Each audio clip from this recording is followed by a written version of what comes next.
Hello friends northern coalfield रे technician ପାଇଁ ଏକ ବହୁତ ବଡ଼ ନିଯୁକ୍ତି ଆସିଛି। ଟୋଟାଲ 400ଟି ପୋଷ୍ଟ ଅଛି। ଯଦି ମିନିମମ୍ ଆପଣ ମାନେ 10ମ ପାସ୍ କରିଥିବେ ତାହେଲେ ପୋଷ୍ଟରେ ଆପ୍ଲାଏ କରିପାରିବେ। ଆସନ୍ତୁ ଏ ଭିଡ଼ିଓ ମାଧ୍ୟମରେ ଜାଣିବା କିଭଳି ଆପ୍ଲାଏ କରିବେ, ଏଜ୍ କ'ଣ ମାଗୁଛି, ସାଲାରୀ କ'ଣ ରହିଛି, କେତେଟି ପୋଷ୍ଟ କୋଉଥିରେ କେତେଟି ପୋଷ୍ଟ ଆସିଛି, ଫୁଲ୍ ଡିଟେଲ୍ସ ଏ ଭିଡ଼ିଓ ମାଧ୍ୟମରେ ଆଲୋଚନା କରିବା। ପ୍ରଥମେ ଆପଣ ମୋବାଇଲର ଯେକୌଣସି ବ୍ରାଉଜର ଓପନ୍ କରିବେ। ଓପନ୍ କରି ସର୍ଚ୍ଚ କରିବେ ଓଡ଼ିଶା स्पेस जीओवीटी स्पेस job.in। देखो या लिखिक सर्च करेंगे। देखो सर्च करा प्रथम जो वेबसाइट आसो ऊपर मन रखु यहाँ ओडिशा जीओवीटी ऑफिशियल वेबसाइट। ये प्रथम वेबसाइट ऊपर क्लिक करेंगे। देखो क्लिक कला तलू को स्क्रॉल करेंगे। देखो ये फास्ट गोटे नोटिफिकेशन शो हो पढ़े जो लिखि नॉर्थन कोलफिल्ड टेक्नीशियन रिक्वायरमेंट 2025। देखो पढ़े पढ़ी क्लिक करेंगे। देखो क्लिक कला तार ऑफिशियल पेज टी ओपन हो गला। एटा केतोटी पोस्ट 10th पास सब लिखि देछि। तळु को स्क्रॉल करिवे। देखो ता लिखि देछि कि केउ ऑर्गेनाइजेशन तरफ पोस्ट टी आसी छि ना एनसीएल सीआईएल कहले northern coalfield limited. Type of job कोन रहबो ना परमानेंट रखि छि। कैटेगरी कोन ना कोलफिल्ड लिमिटेड। कोन माने जो पोस्ट आसी छि कोन टेक्नीशियन पे मूलर कहि छि टेक्नीशियन पोस्ट आसी छि। 400 टी पोस्ट आसी छि। एप्लिकेशन मोड करना ऑनलाइन रखी किभली अप्लाई करिया ना ऑनलाइन माध्यम रे आपण मानु मु अप्लाई पूरा फुल प्रोसेस बतई देबी। देखंतु वीडियो जानि परिबे केउ माने अप्लाई करिवे ना एथे सब वर्गर पिला अप्लाई करि परिबे। पोस्टिंग मध्ये केउठारे भारत रे रही छि। मन रखु इंपोर्टेंट जिंस लास्ट डेट केबे रखी छि ना मे 5 तारिख। इंपोर्टेंट जिंस मन रखंतु मे 10 तारिख रखी छि लास्ट डेट अप्लाई रे। माने केउ माने अप्लाई करिवे ना बोथ मेल और फीमेल एथे अप्लाई करि परिबे। एबे सब देखिबा एजुकेशन क्वालिफिकेशन कोन मागुछि। देखो मूलरू कहि मिनिमम आपण माने 10टी टी पास करथिबे ताले पोस्ट रे अप्लाई करि पारिबे। वो आईटीआई करथिले मध्ये इथे मध्ये अप्लाई करि पारिबे। कोन कोन क्वालिफिकेशन लागि बाकी सिटी पढिबे 10म आईटीआई पढिबे। बे देखनु जो 400 टी पोस्ट आसी छि कोउथरे केते पोस्ट आसी छि ना देखंतु लिखि टेक्नीशियन रे पे 200 टी पोस्ट। इंपोर्टेंट जे मन रखनु टेक्नीशियन रे आसी 200 टी पोस्ट। फितर जानिथिबे सितरे आसी 95 टी पोस्ट। और इलेक्ट्रीशियन रे आसी 95 टी पोस्ट। आमर वेल्डर ट्रेन रे आसी 10 टी पोस्ट। देखिनेला ता कोड सब मन रखिबे आई ट्रिपल आई सब कैटेगरी सब कोड मन रखिबे।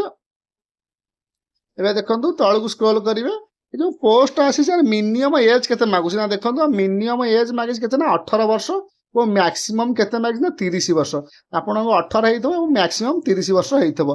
तापर देखिए या पर देखिए एज रिलैक्सेशन मध्ये रखी छि। जेमिति ओबीसी पिलांग पई 3 वर्ष, एससी एसटी पिलांग पई 5 वर्ष, एक्स सर्विसमैन पई 5 वर्ष और पीडब्ल्यूडी पिलांग पई 5 वर्ष एक माने एज रिलैक्सेशन रखी छि।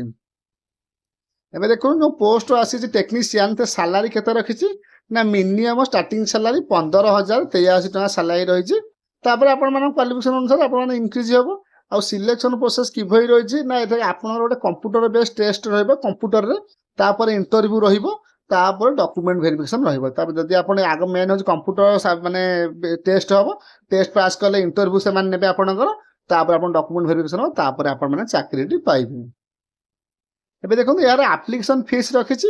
ये जो जॉब टी आसी छि तेरे अप्लाई करे गेले एप्लिकेशन फीस केते कोन रखी छि सब वर्ग पिलांग पई देखिबा को किछि किछि एप्लिकेशन फीस रखी छि।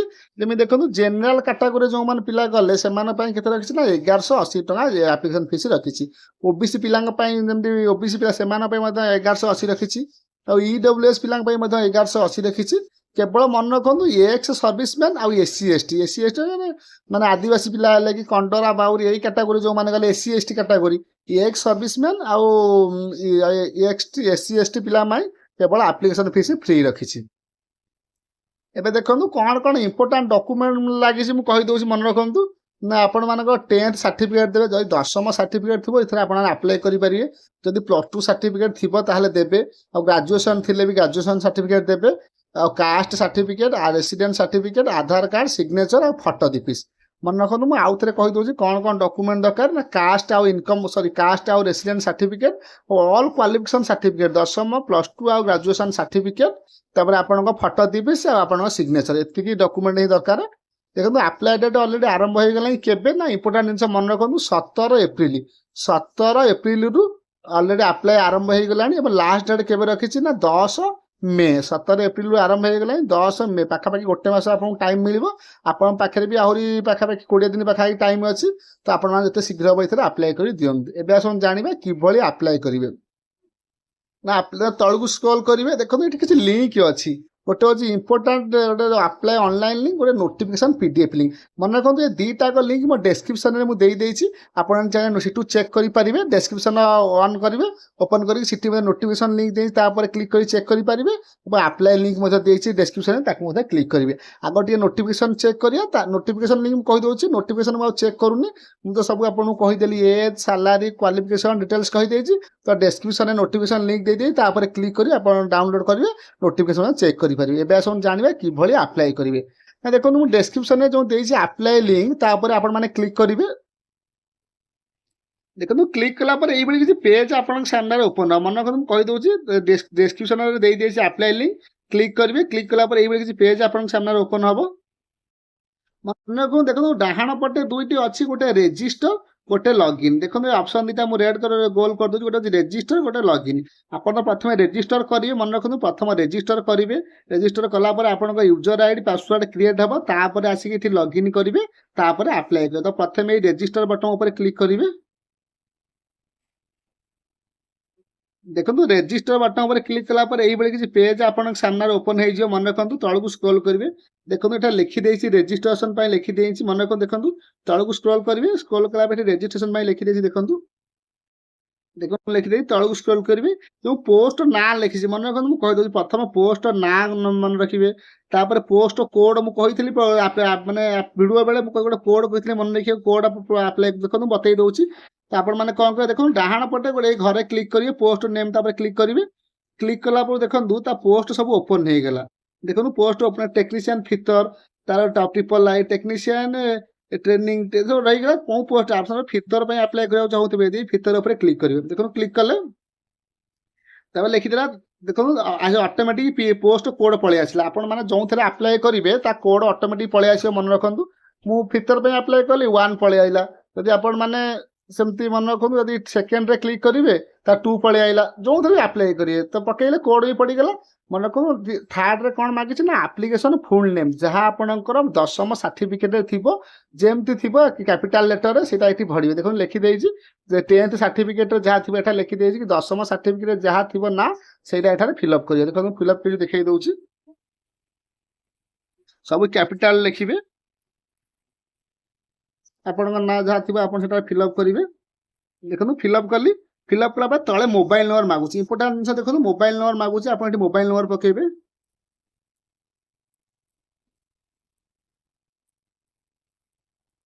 ଦେଖନ୍ତୁ ଫାଷ୍ଟ ମୋବାଇଲ୍ ନମ୍ବର ପକେଇଦେଲି।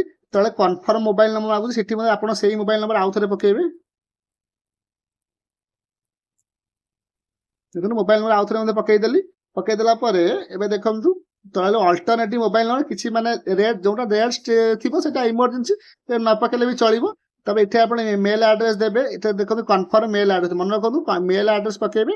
କନଫର୍ମ ତଳେ ପୁଣି କନଫର୍ମ ମେଲ୍ ଆଡ୍ରେସ୍ ଲେଖିଛି, ଏଠି ସେଇ ମେଲ୍ ଆଇଡିକି ଏଠାରେ ଆଉ ଥରେ ପକେଇବେ। ମେଲ୍ ଆଡ୍ରେସ୍ ପକେଇ ସାରିଲା ପରେ ଦେଖନ୍ତୁ ତଳକୁ ସ୍କ୍ରୋଲ୍ କରିବେ, ଜେନେରେଟ୍ OTP ଲେଖିଛି। ମନେ ରଖନ୍ତୁ ଏଇ ଯେଉଁ ଜେନେରେଟ୍ OTP ଲେଖିଛି, ଆପଣ ମୋବାଇଲ୍ ନମ୍ବରକୁ ଗୋଟେ OTP ଆସିବ। ମୁଁ କହିଦେଉଛି ଯେମିତି ଫିଲ୍ଅପ୍ କରିବାକୁ କହିଲି ଫିଲ୍ଅପ୍ କରିବେ। ଫିଲ୍ଅପ୍ କଲା ପରେ ଦେଖନ୍ତୁ ଜେନେରେଟ୍ OTP ଉପରେ କ୍ଲିକ୍ କରିବେ। ମନେ ରଖନ୍ତୁ ସବୁ ଠିକ୍ ସେ ଫିଲ୍ଅପ୍ କରିବେ। ଫିଲ୍ଅପ୍ କଲା ପରେ ଜେନେରେଟ୍ OTP ଉପରେ କ୍ଲିକ୍ କରିବେ। କ୍ଲିକ୍ କଲା ପରେ ଦେଖନ୍ତୁ ଆପଣ ମୋବାଇଲରେ ଗୋଟେ କୋଡ୍ ଆସିଯିବ। ଆପଣଙ୍କ ମୋବାଇଲ କି ଗୋଟେ OTP ଆସିବ। ତା ପର ଷ୍ଟେପ୍ ଗୋଟେ OTP ଆସିବ। ତ ସେଠାରେ ଆପଣମାନେ କ'ଣ କରିବେ, ମନେ ରଖନ୍ତୁ OTP ଫିଲ୍ଅପ୍ କରିବେ। OTP ଫିଲ୍ଅପ୍ କରିକି ଆପଣମାନେ ତାପରେ ପେଷ୍ଟ ମାନେ ସବମିଟ୍ ବଟନ୍ରେ କ୍ଲିକ୍ କରିବେ। କଲା ପରେ ଆପଣଙ୍କର ୟୁଜର ଆଇଡି ଆଉ ପାସୱାର୍ଡ କ୍ରିଏଟ୍ ହେଇଯିବ। ତାପରେ ଏଠି ଆସି ଲଗ୍ଇନ୍ ଉପରେ କ୍ଲିକ୍ କରିବେ। ମନେ ରଖନ୍ତୁ ତାପରେ ହୋମ୍ ପେଜ୍କୁ ଆସିକି ଏଠି ଲଗ୍ଇନ୍ ଉପରେ ସେ ୟୁଜର ଆଇଡି ପାସୱାର୍ଡ ପକେଇକି କ୍ଲିକ୍ କରିବେ। କ୍ଲିକ୍ କରିକି ଆପଣ ଆପ୍ଲାଏ କରିବେ। ଯଦି ଆପ୍ଲାଏ କଲାବେଳେ ଯଦି କିଛି ଅସୁବିଧା ହେଉଛି ତାହେଲେ ମୋତେ କମେଣ୍ଟରେ ଜଣାନ୍ତୁ। ତ ମୁଁ ଆପଣଙ୍କୁ ଆପ୍ଲାଏର ଗୋଟେ ଫୁଲ୍ ପ୍ରୋସେସ୍ ଭିଡ଼ିଓ ନେଇ ଆସିବି। ମନେ ରଖନ୍ତୁ 10ମ ପାସ୍ କରିଥିବେ ତାହେଲେ ଆପଣମାନେ ଏଥିରେ ଆପ୍ଲାଏ କରିପାରିବେ। ଯଦି ଭିଡ଼ିଓଟି ଭଲ ଲାଗିଥିବ ଲାଇକ୍ କରିବେ, ସବସ୍କ୍ରାଇବ୍ କରିବେ। ଦେଖନ୍ତୁ ଡେସ୍କ୍ରିପ୍ସନରେ ମୁଁ ଦେଇଦେଇଛି ଟେଲିଗ୍ରାମର, ମୋ ଟେଲିଗ୍ରାମର ଲିଙ୍କ୍ ମଧ୍ୟ ଦେଇଯାଇଛି। ଆପଣମାନେ ଜଏନ୍ ହେଇଯାଆନ୍ତୁ, କାରଣ ପ୍ରତିଦିନ ଏଇଭଳି କିଛି ନୂଆ ନୂଆ ଜବ୍ର ଆମେ ଅଫର୍ ନେଇ ଆସିଥାଉ। Thanks for watching.